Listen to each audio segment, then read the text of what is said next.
I thank the honourable member for Brand. The question is that this bill be now read a second time, and I call the honourable member for Hotham. Thank you, Deputy Speaker. It's a pleasure today to make a contribution on the fuel indexation and excise tariff amendment bills. They give effect to a very important decision that Labor has made today, and I do want to take some time this evening in the House to just explain the rationale behind what's occurred that these pieces of legislation give effect to. Deputy Speaker, today Labor has agreed to compromise on a tax proposal that was put forward by the Abbott government, one that's been baked into the various budgetary documents that they've produced since announcing that decision about a year ago. We've done that, Deputy Speaker, with some critical conditions, and the most important one is that the revenues that have been collected under this tax, we have said, need to go into local government, and they will be put to local roads funding. And I'll talk a little bit about the importance of this priority. But, Deputy Speaker, the critical thing just at the outset to understand is that we believe that, in one sense, we've been able to turn what was a bit of an attack on motorists, to be frank, into something that's actually going to be beneficial in part for motorists and at the same time for local governments. And we've seen really good support today from the Australian Local Government Association, who have come out strongly backing in the decision of Labor. Deputy Speaker, I want to just start with a central principle in this discussion that's guided a lot of Labor's decisions about how to manage what have been fairly consistent proposals to increase tax or to increase the burden on ordinary Australians. Labor does not believe that the fiscal issues in this country should be borne, in general, by ordinary Australians. What we need to remember is that when the Abbott government was elected, really the first two major things they did as a government were to give a tax break to the biggest polluters in this country and a tax break to big mining companies. Then, Deputy Speaker, we saw the Abbott government go on a tirade around the nation, preaching debt and deficit disaster, going on and on about all of the problems that are being caused supposedly by us when the first two big policy initiatives of the government were to give tax breaks to the biggest companies operating in Australia. And what we've seen since then is a more or less constant attempt to push that burden onto ordinary Australians. And we did see in the last budget, very disappointingly, Deputy Speaker, about 17 new or increased taxes. That was despite a promise made at the last election that there would be no new taxes. It sounds actually a little bit unbelievable given the rhetoric and everything that government says, but this government is actually the highest taxing Australian government since John Howard was Prime Minister of Australia. That's probably not what you would think, because this is not what we hear from those in the government, but the facts do show us that very clearly, Deputy Speaker, and it's important that Australians do understand this. So I think, given the principle I've laid out here about where the burden of this issue should lie, you could imagine that, of course, when we heard initially about the proposal to increase taxes on fuel, we were very opposed to this initiative, and it's an opposition that we've kept up for some time. But, Speaker, coming to this point in the budgetary cycle, Labor has really faced into what has been a Hobson's choice. The government has essentially said that were Labor not to agree that this legislation were to go through the House, the taxes that had been collected under regulation would be returned to fuel companies, essentially the fuel companies that Australians buy petrol from. Clearly this would be completely unacceptable to motorists around Australia. Clearly that would be unacceptable to Labor. And one of the things that all of us in politics understand is that you get pretty good at making lemons into lemonade, and that's why Labor has agreed to the proposal before us, but with these critical conditions that ensure that we meet some other important objectives that Labor believes in while we go ahead with this excise increase. Deputy Speaker, I spoke a little bit earlier about one of the conditions of the agreement that we've made with the coalition government. And the critical point here is that this proposal has been agreed to on the understanding that this $1.1 billion flows directly back into local government. and in particular supports them in the difficult task they face in maintaining local roads around Australia. And I think doing so beyond the rationale I've spoken about the tax burden, this does show quite a deep commitment that we have on this side of the House to local government. Deputy Speaker, I'm a former local mayor and a former local councillor. I was on council at the City of Greater Dandenong for 3 years, and so having had that experience, I really am critically aware of the role that local government plays. I also know, Deputy Speaker, that money for local governments is tight. They don't have the same revenue options that state and federal governments have. But we also know that when you really add it up, local governments in Australia are responsible for an incredibly large array of activities. It's roads and it's footpaths, all the things that we know about, but it's also things like local community groups, the neighbourhood houses that dot all of our neighbourhoods, the different services that they provide, local arts, writing, theatre, community groups, all those sorts of things. Deputy Speaker, I've been on a metropolitan council, but I know that the task faced by regional and rural councils is of a completely different order of magnitude. And that's because they have a much narrower tax base, but of course a local government that looks after 100 small towns has to deal with 100 community halls and 100 local swimming pools and 100 of all of the other things that we might have 3 or 4 of in a big metropolitan council with a much wider and larger range of people who can pay rates. I remember attending lots of local government seminars when I was a councillor, and you would often hear really incredible stories about local government CEOs who had to play very different roles in their local council because they just didn't have the staff that they needed to fulfil all the activities.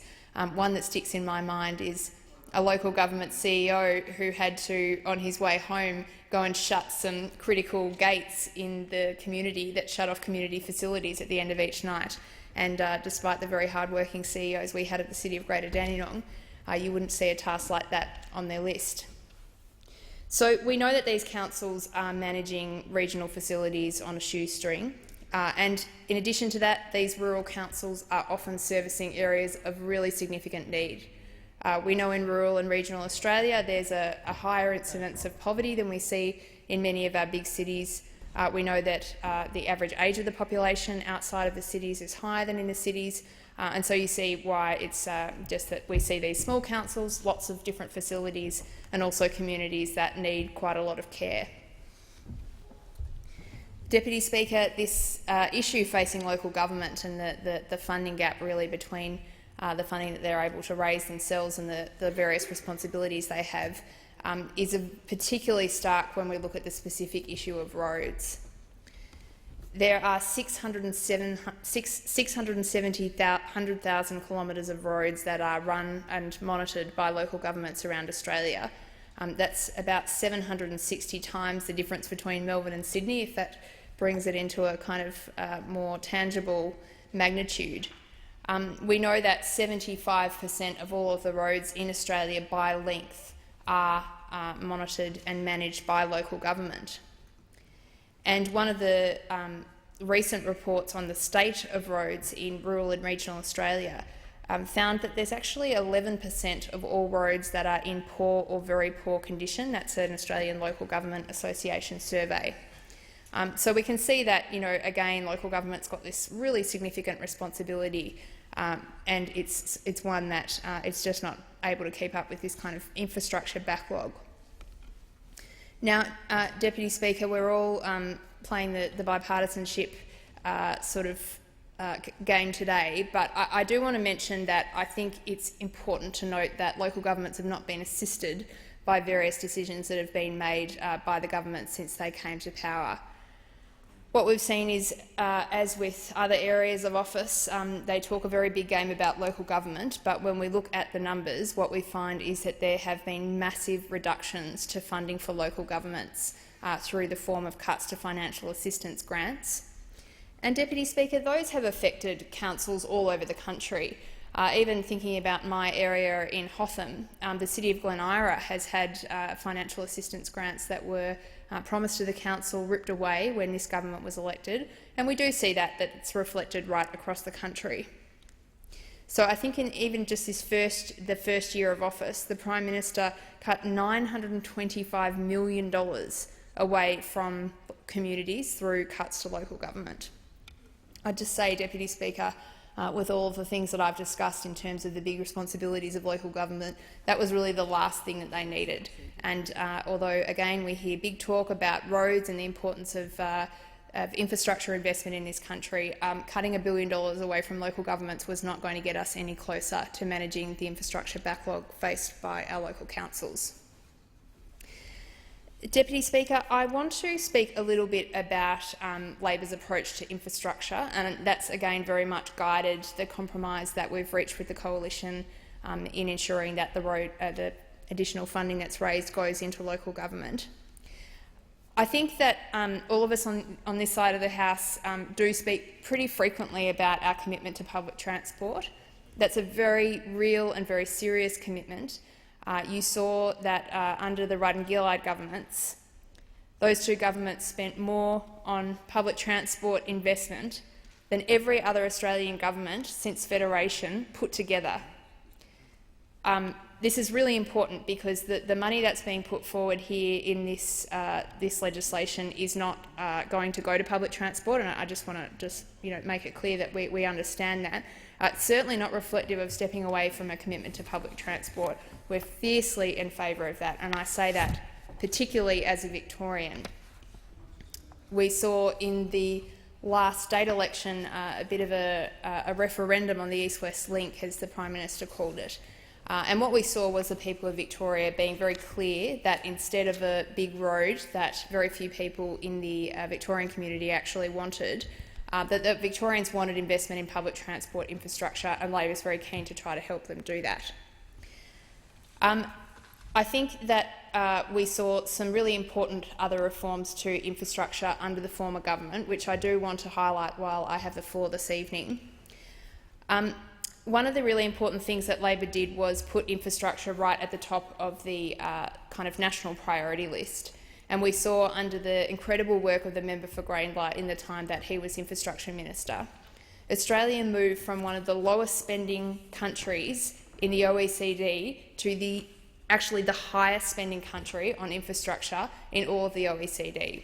And when you go around Australia, particularly in our local communities, as we all get to do as members of parliament, there's rarely a person that you'd find who doesn't know Albo and his fierce commitment to funding good public transport that cities want and to funding roads of really national importance. Deputy Speaker, one of the critical things that the member for Greenlaw was able to do as the Infrastructure Minister was make some really important moves towards taking the politics out of infrastructure funding decisions. Infrastructure is, of course, probably the most famous example of pork barrelling. You talk about bridges to nowhere and these sorts of things. And I think that's just making light of a very serious point, which is that these projects can be so politicised and they're worth really, really significant dollars. So one of the important things that last government did was put a really good framework around infrastructure decisions through the establishment of Infrastructure Australia. And we heard on the Leader of the Opposition's budget reply speech some really important initiatives that Labor wants to take, should we be able to form government again, to continue that important process of depoliticising infrastructure decisions. These decisions are too important. They're too important to our national economy to be just the plaything of whoever is the Prime Minister of the day. And some of the things that the Leader of the Opposition has talked about are, for example, trying to bring some semblance of bipartisanship into the approach and also to provide more independence to Infrastructure Australia. I'd contrast that with the approach that we've seen on the other side of the House, where for many months, I think more than a year, Infrastructure Australia was actually without a chair. That really tells us everything we need to know about the seriousness with which they take the independence of these infrastructure decisions. Deputy Speaker, there's so much more that we could talk about in this important reform.